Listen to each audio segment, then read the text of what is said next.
नमस्कार बच्चों, आज हम कक्षा 8 में नया अध्याय पढ़ने जा रहे हैं। अध्याय 10 नाम है विशेषण। तो विशेषण के बारे में पहले हम ये सुंदर सी कविता पढ़ते हैं। आप भी मेरे साथ पढ़िए। प्रातः नभ था बहुत नीला, शंख जैसे भोर का नभ। शंख से लीपा हुआ चौका अभी गीला पड़ा है। बहुत काली सिल जरा से लाल केसर के जैसे धुल गई हो। स्लेट पर या लाल खड़िया चौक मल दी हो किसी ने। नील जल में या किसी की गौल झिलमिल देह जैसे हिल रही हो। तो इस कविता में आई हुई विशेषता बताने वाले जो विशेषण शब्द हैं उनको हमने चुनकर यहाँ लिखना है। तो हम यहीं से चुन लेते हैं शब्दों को। तो जैसे कि हमें पता होना चाहिए कि संज्ञा की विशेषता बताने वाले जो शब्द होते हैं उन्हें विशेषण कहते हैं। तो पहले हम संज्ञा शब्द देखेंगे। शंख संज्ञा शब्द है तो उसकी विशेषता है, विशेषण हुआ नीला। चौका संज्ञा शब्द है तो इसका विशेषण हुआ लीपा हुआ। काली संज्ञा शब्द है, सिल संज्ञा शब्द है तो काली होना उसका विशेषण है। केसर संज्ञा शब्द है तो लाल केसर लाल शब्द विशेषण है। लाल खड़िया चाक, चौक जो है, खड़िया जो है विशेष संज्ञा है और लाल होना उसका विशेषण है। जल का विशेषण है नीला होना, नील जल, और देह का विशेषण है झिलमिलाना, झिलमिल देह। तो अब नीचे दिए गए चित्र के वाक्यों को पढ़ते हैं। कच्ची झोंपड़ी में मत जाओ। झोंपड़ी जो है संज्ञा शब्द है और कच्ची होना उसका गुण है, उसकी विशेषता है, इसलिए कच्ची विशेषण शब्द है। गीले कपड़े तार पर डालो, कपड़े संज्ञा शब्द हैं, गीला होना उनका विशेषण है। अगले उदाहरण में हम पढ़ते हैं, नन्ही चींटियाँ दाना लेकर जा रही थीं। चींटियाँ संज्ञा शब्द हैं और नन्ही होना उनका विशेषण है, विशेषण शब्द हुआ नन्ही। कोई लड़का वहाँ आया था, लड़का संज्ञा है और कोई विशेषण शब्द है। घुड़सवार, दो घुड़सवार उधर से गुजरे। घुड़सवार संज्ञा शब्द है और दो होना उनकी विशेषता है, इसलिए दो विशेषण शब्द है। उपर्युक्त वाक्यों में रंगीन शब्द संज्ञा शब्दों की विशेषता बता रहे हैं। इन वाक्यों में कच्ची, गीले, 2 किलो, नन्ही, कोई तथा दो विशेषण शब्द हैं जो झोंपड़ी, कपड़े, गेहूँ, चींटियाँ, लड़का आदि के लिए और घुड़सवार शब्द आदि के लिए प्रयोग किए गए हैं। संज्ञा शब्दों की विशेषता बता रहे हैं।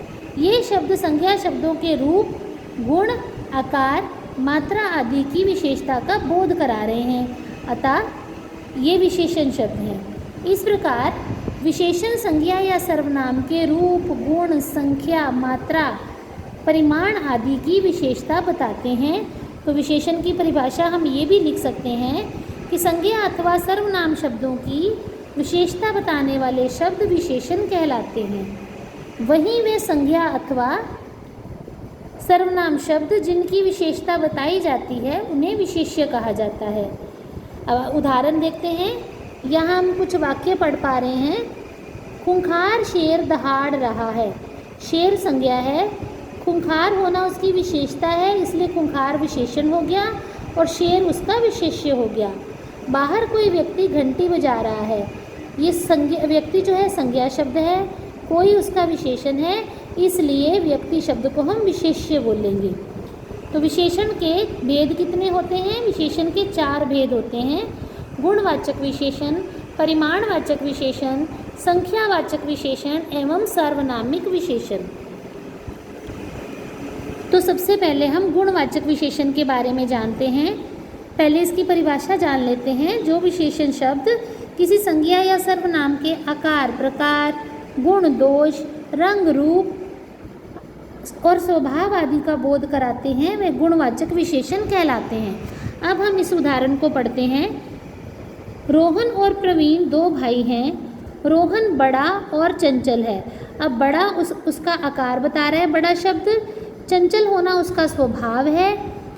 वह बुद्धिमान भी है, बुद्धिमान होना उसका गुण है। प्रवीण छोटा है, छोटा होना प्रवीण का आकार प्रकार बता रहा है, छोटा शब्द। लेकिन समझदार है, समझदार होना प्रवीण की विशेषता है। दोनों भाई मिलनसार हैं, ये भी उनका स्वभाव है। रोहन को अपनी नीली पीली गाड़ियों से खेलना बहुत पसंद है। अब नीली पीली क्या हो गया, ये नीली पीली शब्द जो है वो रंग रूप की बात हो रही है, गाड़ियों का रंग नीला पीला है। जबकि प्रवीण अपनी मोटी मोटी किताबों में खोया रहता है। मोटा मोटा होना किताबों का गुण है। तो यहाँ हमने देखा ये ये आकार, बड़ा छोटा आकार आ गया, चंचल और ये मिलनसार और ये स्वभाव की बात आ गई। बुद्धिमान होना गुण हो गया, मोटी मोटी होना किताबों का गुण हो गया। तो इस तरह हमने देखा कि जो शब्द संज्ञा या विशेषण, संज्ञा या सर्वनाम के आकार प्रकार के, गुण दोष के, रंग रूप के बारे में बताते हैं, स्वभाव के बारे में बताते हैं, उन्हें गुणवाचक विशेषण कहते हैं। अब गुणवाचक विशेषण में आकार प्रकार, गुण, दोष, दोष यानी कमियां, जैसे कोई दुष्ट व्यक्ति है, कोई अपवित्र है, कोई अयोग्य है, कोई क्रोधी है, जो नेगेटिव उनके जो हैबिट्स होती हैं उनके बारे में बताता है। किसी के रंग रूप के बारे में बताता है कि कोई गोरा है, काला है, सुंदर है, कुरूप है। स्वभाव के बारे में बताता है कि कोई गंभीर है, मजाकिया है ना। अवस्था के बारे में बताता है कि कोई बूढ़ा है, ग्रामीण है, शहरी है, जवान है। स्थिति के बारे में बताता है कि वो किस स्थिति में है, उस समय वो उदास है, प्रसन्न है, अमीर है, गरीब है। दिशा के बारे में बताता है कि उत्तर पूर्व पश्चिमी कौन सी दिशा में है। स्थान के बारे में बताता है कि वो शहरी है, जापानी है, बाहरी है, देशी है, विदेशी है। स्वाद के बारे में बताता है कि खट्टा, मीठा, तीखा, कड़वा, नमकीन कौन से स्वाद वाला है। देश काल के बारे में बताए, प्राचीन है, ऐतिहासिक है, बंगाली, मद्रासी, आधुनिक कौन सा है। ऐसे ही समय के बारे में बताए कि दैनिक होने वाला कार्य है कि साप्ताहिक होता है, मासिक या वार्षिक होता है, नवीन है या प्राचीन कार्य है। ठीक है, इस तरह ये सारी चीज़ें गुणवाचक विशेषण में आती हैं। उदाहरण पढ़ते हैं। हमें स्वच्छ वातावरण में रहना चाहिए। मेरे पास नीली कार है। नेहा ने सुंदर नृत्य प्रस्तुत किया। परिश्रमी बच्चे सदैव सफल होते हैं। शक्तिशाली व्यक्ति को ही क्षमा शोभा देती है। इसमें ये जो वातावरण, कार, नृत्य, बच्चे, व्यक्ति, ये हैं संज्ञा शब्द जो विशेष्य कहलाएंगे और ये उन विशेष्यों के विशेषण हैं। स्वच्छ वातावरण, नीली कार, सुंदर नृत्य, परिश्रमी बच्चे, शक्तिशाली व्यक्ति। वाक्यों में से यदि गुणवाचक विशेषण छांटने हो तो संज्ञा के साथ कैसा कैसी लगाकर प्रश्न किया जाता है जो गुणवाचक विशेषण कहलाते हैं। जैसे नेहा ने कैसा नृत्य प्रस्तुत किया, नेहा ने सुंदर नृत्य प्रस्तुत किया। जैसे मेरे पास कैसी कार है, मेरे पास नीली कार है। हमें कैसे वातावरण में रहना चाहिए, हमें स्वच्छ वातावरण में रहना चाहिए। कैसे बच्चे हमेशा सफल होते हैं, परिश्रमी बच्चे हमेशा सफल होते हैं। व्यक्ति को कैसा आचरण शोभा देता है, कैसे व्यक्ति को क्षमा शोभा देती है, शक्तिशाली व्यक्ति को। तो कैसा प्रश्न लगा के हम गुणवाचक विशेषण का अर्थ जान सकते हैं, यानी ढूंढ सकते हैं कि ये गुणवाचक विशेषण है या नहीं। दूसरा है परिमाणवाचक विशेषण। परिमाण यानी नाप तोल। इसकी परिभाषा पढ़ते हैं। जो विशेषण शब्द संज्ञा शब्दों के परिमाण संबंधी विशेषता का बोध कराते हैं वह परिमाणवाचक विशेषण कहलाते हैं। कैसे? उदाहरण पढ़ते हैं। त्योहार के अवसर पर बाज़ार बहुत सजा हुआ था। मैं अपने मम्मी पापा के साथ बाज़ार गई। वहाँ बहुत सारी दुकानें सजी हुई थीं। रोहन 3-4 मीटर कपड़ा ले रहा था तो चारू 4 किलो मिठाई तुलवा रही थी। अब देखिए, ये मापने वाली बात है। कपड़े को हम मापते हैं, 3-4 मीटर को मापते हैं। मिठाई को हम तुलवाते हैं, माप तोल। यहाँ माप की बात हो रही है, यहाँ 4 किलो तोल की बात हो रही है। मैंने और मेरी माँ ने भी खरीदारी की। मैंने अपनी गुड़िया की फ्रॉक के लिए 1 मीटर, ये मीटर जो है मापने को कहते हैं, मापने की बात है, तो 1 मीटर लाल कपड़ा खरीदा। मेरी माँ ने 4 लीटर दूध, 500 ग्राम ज़ीरा पाउडर और कुछ किलो घी खरीदा। अब 500 ग्राम भी दुकानदार तोल के देगा, किलो घी भी तोल के देगा, 4 लीटर दूध भी माप के देगा। तो ये सारे माप तोल के उदाहरण हैं। तो जहाँ हमें माप तोल के बारे में पता चलता है वो परिमाणवाचक, माप तोल को कहते हैं परिमाण, तो परिमाणवाचक विशेषण हो जाते हैं। परिमाणवाचक विशेषण अपनी निश्चितता और अनिश्चितता की वजह से दो प्रकार के होते हैं। पहला निश्चित परिमाणवाचक विशेषण, दूसरा अनिश्चित परिमाणवाची विशेषण। तो निश्चित परिमाणवाचक विशेषण वो होता है जिन विशेषण शब्दों से किसी वस्तु या पदार्थ की निश्चित मात्रा का पता चलता है, उन्हें निश्चित परिमाणवाचक विशेषण कहते हैं। जैसे अंजलि ने 2 किलो अनार खरीदे, ये तोलने की चीज़ है किलो, लेकिन हमें पता है कितने किलो, 2 किलो, तो ये निश्चित बात है। अनिश्चित परिमाणवाचक विशेषण वो होते हैं जिन विशेषण शब्दों से किसी वस्तु या पदार्थ की निश्चित मात्रा का बोध नहीं होता है, उसे अनिश्चित परिमाणवाचक विशेषण कहते हैं। जैसे खीर में कम चीनी डालना। अब चीनी जो है संज्ञा शब्द है, तो उसका माप कितना है, मात्रा कितनी है, कम मात्रा कितनी कम, आधी कटोरी कम, आधा ग्लास कम, 2 चम्मच कम, कितनी कम। तो यहाँ हम कह नहीं सकते कि कितनी कम चीनी डालने के लिए कहा गया है। थोड़ी दाल कितनी थोड़ी, थोड़े चने कितने थोड़े चने, तो यहाँ मात्रा का निश्चित मात्रा नहीं है, इसलिए ये अनिश्चित परिमाणवाचक विशेषण कहलाएंगे। विशेषण का अगला भेद है संख्यावाचक विशेषण। पहले इसकी परिभाषा पढ़ते हैं। तो हम इसकी परिभाषा यहाँ नहीं लिखी हुई है, हम समझने के लिए इस तरह कह सकते हैं कि जो विशेषण शब्द संज्ञा शब्दों की संख्या संबंधी विशेषता का बोध कराते हैं वह संख्यावाचक विशेषण होते हैं। अब उदाहरण पढ़ते हैं। ये 8वीं कक्षा है, इसमें 35 विद्यार्थी हैं। विद्यार्थी संज्ञा है और उनकी संख्या क्या है, 35, जिसमें 23 लड़कियां तथा 12 लड़के हैं। कक्षा में कुछ लड़के पुस्तक पढ़ रहे हैं, 2 लड़कियां बातें कर रही हैं। तभी कक्षा में एक अध्यापक ने प्रवेश किया। अब देखिए 35, 23, 12 ये भी संख्या है, लेकिन ये हमें बताई गई है कि कितनी संख्या है, तो ये निश्चित संख्यावाचक विशेषण हो गया। और अगर यहाँ पे हम कुछ शब्द पढ़ रहे हैं, कुछ, 1, 2, अब कुछ जो है यहाँ पे कितने लड़के पुस्तक पढ़ रहे हैं हमें नहीं पता, सब में से कुछ लड़के पढ़ रहे हैं, तो यहाँ संख्या नहीं बताई गई है, तो ये अनिश्चित संख्या है। 2 लड़कियाँ निश्चित संख्या है, 1 अध्यापक निश्चित संख्या है, यानी जिन्हें हम काउंट कर सकते हैं और निश्चित रूप में हमने गिन लिया है वो संख्यावाचक, निश्चित संख्यावाचक, और जिनकी संख्या का हमें नहीं पता है वो अनिश्चित संख्यावाचक विशेषण कहलाएंगे। उपयुक्त वाक्यों में रंगीन शब्द विशेषों की संख्या संबंधी विशेषता बता रहे हैं, ये संख्यावाचक विशेषण हैं। इन विशेषण शब्दों में कुछ शब्द निश्चित संख्यावाचक हैं और तो कुछ अनिश्चित संख्या का बोध करा रहे हैं। जैसे 35, 23, 12, 2, 1 निश्चित संख्यावाचक हैं तथा ये निश्चित संख्यावाचक विशेषण कहलाते हैं। प्रायः जातिवाचक संज्ञाओं में ही संख्यावाचक विशेषता बताई जाती है। परिमाणवाचक विशेषण की भांति ही संख्यावाचक विशेषण के भी 2 भेद होते हैं, निश्चित संख्यावाचक, अनिश्चित संख्यावाचक विशेषण। निश्चित संख्यावाचक विशेषण वो होता है जो शब्द संज्ञा या सर्वनाम की निश्चित संख्या का बोध कराएं, यानी हमें बता दें कि संख्या कितनी है असल में, तो उन्हें निश्चित संख्यावाचक विशेषण कहते हैं। जैसे पर्वत पर 10 भेड़ें दिखी, यहाँ 10 की संख्या हमें बताई गई है। मेरे साथ 17 लोग नाव पर सवार हुए, 17 लोगों की संख्या निश्चित है।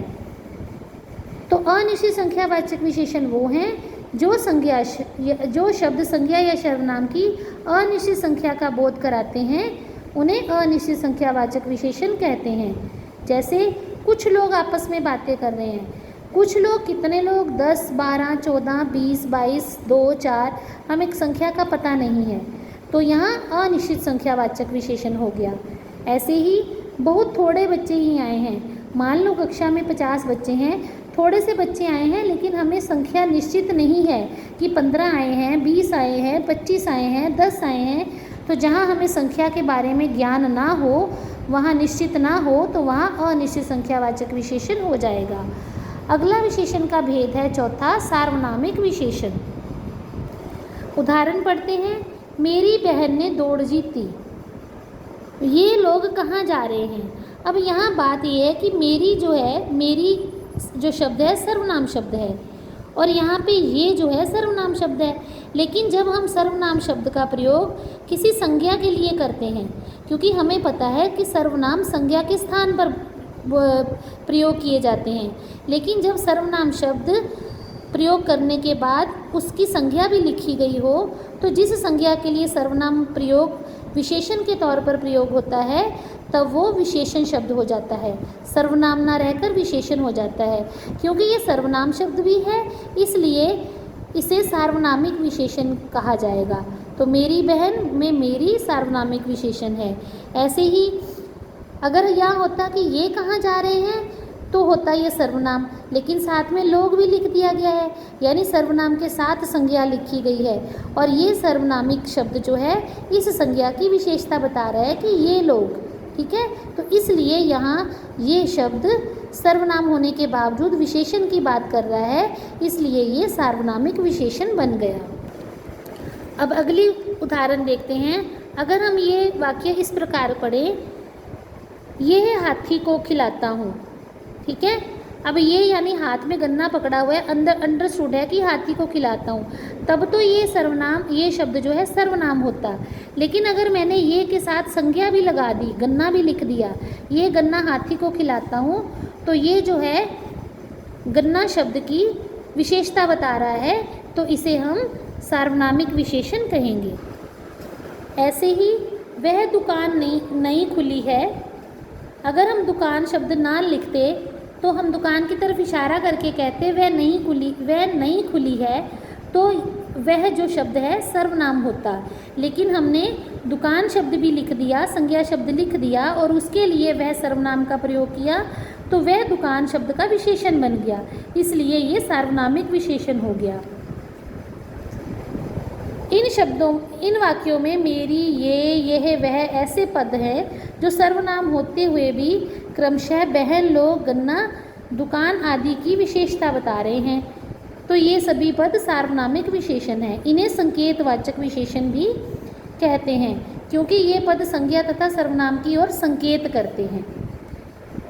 तो हमने इसकी परिभाषा से हम ये समझते हैं कि ये जब सर्वनाम शब्द संज्ञा के साथ लगकर उसकी विशेषता बताते हैं, क्योंकि सर्वनाम की परिभाषा होती है कि संज्ञा के स्थान पर प्रयोग किए जाते हैं, लेकिन जब सर्वनाम शब्द संज्ञा के स्थान पर नहीं, संज्ञा के साथ लगकर उसकी विशेषता बताते हैं अथवा उसकी ओर संकेत करते हैं, तब उन्हें सार्वनामिक अथवा संकेतवाचक विशेषण कहते हैं।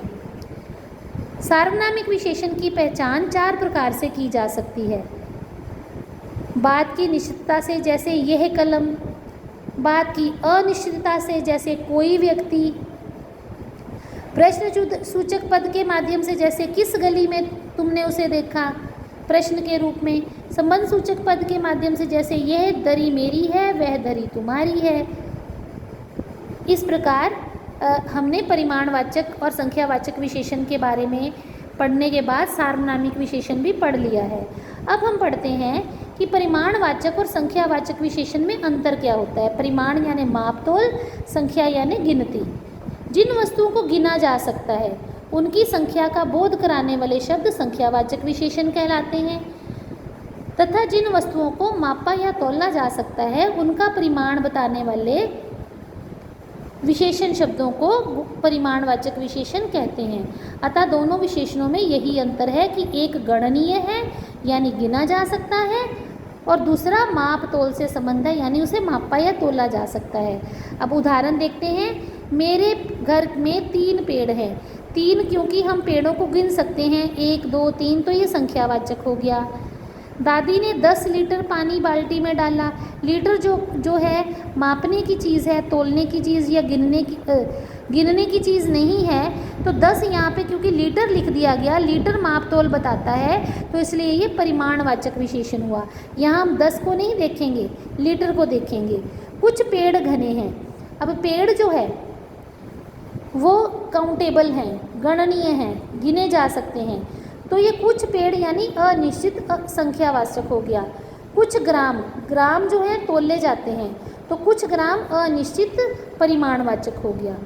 ये संख्यावाचक, ये प्रमाणवाचक। यहाँ संख्या बताई गई है 3 और 10, इसलिए निश्चित संख्यावाचक और निश्चित परिमाणवाचक। यहाँ संख्या और परिमाण नहीं बताया गया है, इसलिए अनिश्चित संख्यावाचक और अनिश्चित परिमाणवाचक भेद बनेगा। अगला है सर्वनाम और सार्वनामिक विशेषण में क्या अंतर होता है। संज्ञा के स्थान पर जब हम प्रयुक्त करते हैं सर्वनाम शब्दों को, तब वो सर्वनाम संज्ञा से पहले आकर, इसको दोबारा पढ़ते हैं बच्चों। सर्वनाम और सार्वनामिक विशेषण में अंतर। संज्ञा के स्थान पर प्रयुक्त होने वाले शब्द सर्वनाम कहलाते हैं तथा जो सर्वनाम संज्ञा से पहले आकर, यानी संज्ञा के साथ लगकर उससे पहले आकर उसकी विशेषता बताते हैं, वह सार्वनामिक विशेषण कहलाते हैं।